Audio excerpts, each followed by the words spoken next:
राजनीतिक घमासान के बीच राहुल गांधी की सियासी यात्रा जम्मू कश्मीर पहुंच रही है। तो वहीं इस यात्रा के जम्मू कश्मीर पहुंचने के पहले ही गृह मंत्री ने आज जम्मू का रुख किया, जहां पर उनको राजौरी जाना था, लेकिन मौसम खराब होने की वजह से वो वहां पर नहीं जा पाए।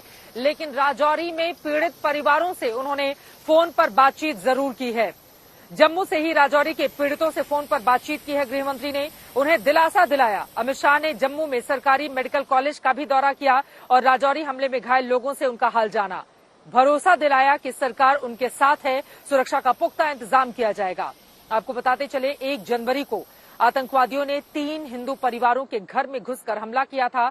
अगले ही दिन आईडी धमाका हुआ। इस डबल हमले में 7 लोगों की मौत हो गई थी, जिसके बाद अमित शाह जम्मू में पत्रकारों से भी मुखातिब हुए, जहां उन्होंने कश्मीर में हालात के सुधरने की बात कही। ये दोनों घटनाएं जो 2 दिन में हुई, उसकी जांच कल ही भारत सरकार ने एनआईए को सौंप दी है। एनआईए और जम्मू पुलिस दोनों मिलकर इस घटना की जांच करेंगे। जांच में एनआईए के साथ जम्मू पुलिस का पूरा इन्वॉल्वमेंट होगा और विगत 1.5 साल में जितनी भी घटनाएं हुई हैं, इस सारी घटनाओं को एक साथ रखते हुए ये टीम आतंकवादी गतिविधियों की जांच उसी दायरे में करेगी। गृह मंत्री अमित शाह की ओर से बिल्कुल साफ किया गया कि आतंकवाद को लेकर सरकार का रुख हमेशा कड़ा है और किसी भी तरह की कोई कोताही नहीं बरती जाएगी। इसी तरह का रुख उन्होंने कंझावला कांड पर भी दिखाया, जिसके बाद अब गृह मंत्रालय पूरी तरह से एक्शन में है। जो आरोपी पुलिसकर्मी हैं, उनके खिलाफ सख्त कार्रवाई की तैयारी है। कंझावला कांड में आगे क्या हुआ है, अब उसको बताती हुई हमारी ये रिपोर्ट देखिए।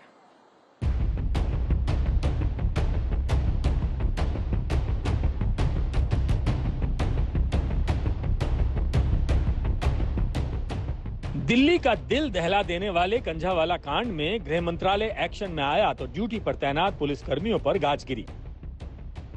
दिल्ली पुलिस के 11 पुलिसकर्मियों को सस्पेंड कर दिया गया है। ये पुलिसकर्मी 1 जनवरी को रोहिणी जिले में पीसीआर और पिकेट पर तैनात थे। वहीं मंत्रालय ने दिल्ली के डीसीपी हरेंद्र कुमार को जांच में ढील बरतने के लिए कारण बताओ नोटिस भेजा है। घटना के बाद हरेंद्र कुमार ने पूरे मामले को हादसा बताया था, जिस पर जवाब मांगा गया है। कंझावला कांड के बाद केंद्रीय गृह मंत्री अमित शाह ने सख्ती दिखाते हुए दिल्ली पुलिस कमिश्नर को यह कहा था कि इस पूरे मामले में एक रिपोर्ट तैयार करके उनको जल्द से जल्द दिया जाए।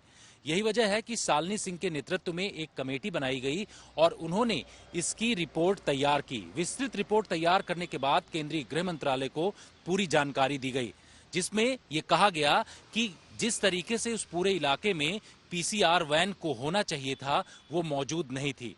और जो पीसीआर में लोग उस वक्त तैनात थे, साथ ही पिकेट में जो लोग मौजूद थे, उन लोगों ने कार्रवाई नहीं की। पुलिस को भी जानकारी दी गई, उसके बावजूद भी उनकी तरफ से कार्रवाई नहीं की गई। यही वजह है कि गृह मंत्रालय ने दिल्ली पुलिस को ये कहा है कि जो पीसीआर में मौजूद लोग, साथ ही पिकेट में जो मौजूद लोग थे, उनको निलंबित किया जाए और इन पर कार्रवाई की जाए। दिल्ली पुलिस ने इस पर तत्परता दिखाते हुए जैसे ही रिपोर्ट उनके पास पहुंची, उन्होंने इस पर कार्रवाई कर दी है और 11 लोगों को निलंबित कर दिया गया है। सूत्रों की माने तो शालिनी सिंह की रिपोर्ट में कहा गया है कि यह हादसा नहीं, हत्या है। आरोपियों को पता था कि कार के नीचे कोई फंसा है, इसके बाद भी उन्होंने कार नहीं रोकी, जिसके बाद गृह मंत्रालय की ओर से आरोपियों पर हत्या की धारा 302 लगाने का निर्देश दिया गया, जिसे लेकर दिल्ली पुलिस लीगल ओपिनियन ले रही है।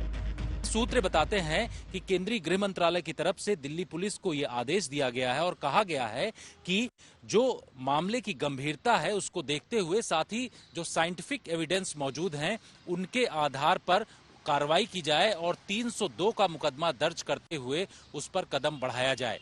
अब देखना यह होगा कि दिल्ली पुलिस इस पर किस तरीके से आगे बढ़ती है, क्योंकि केस ये काफी सेंसिटिव है और गृह मंत्रालय चाहता है कि जिस तरीके से परिवार वाले इसको लेकर के सवाल उठा रहे हैं, साथ ही उनका ये कहना है कि इस पर मुकदमा जो धाराओं पर दर्ज किए गए हैं वो ठीक नहीं है।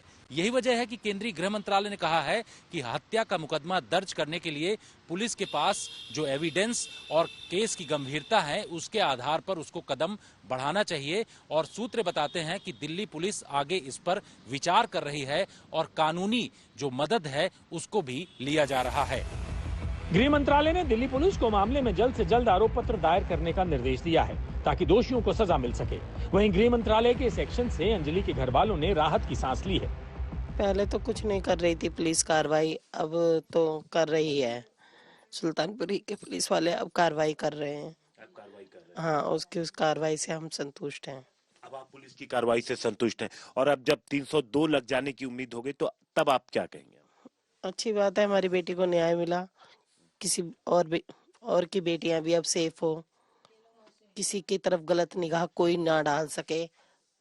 देखते सोचते हुए भी डरे कि हमने क्या था और या आगे और कोई भी लड़के सुन लिया होगा कि हाँ उन लड़कों को फांसी लगेगी, तो कोई किसी बहन बेटी की तरफ आंख ना उठा सके कोई भी।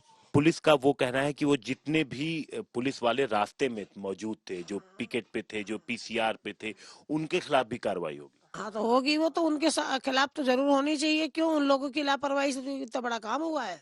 नहीं, अगर वो मौजूद थे, बात भी हो रही है, मौजूद भी है, बोल भी रहे हैं, तो क्या कह रहे हैं, तुम्हारे को तो कुछ नहीं हुआ, जा रहे तो जो कोई जा रहा है, तो क्या फायदा फिर ऐसी पुलिस का। दिल्ली पुलिस को यह भी सुनिश्चित करने का आदेश दिया गया है कि जांच में कोई ढिलाई न बरती जाए। जांच की रफ्तार और प्रगति के बारे में गृह मंत्रालय को हर 15 दिन में रिपोर्ट सौंपने का साफ साफ निर्देश दिया गया है। जितेंद्र सिंह और अरविंद ओझा के साथ हिमांशु मिश्रा, दिल्ली आज तक।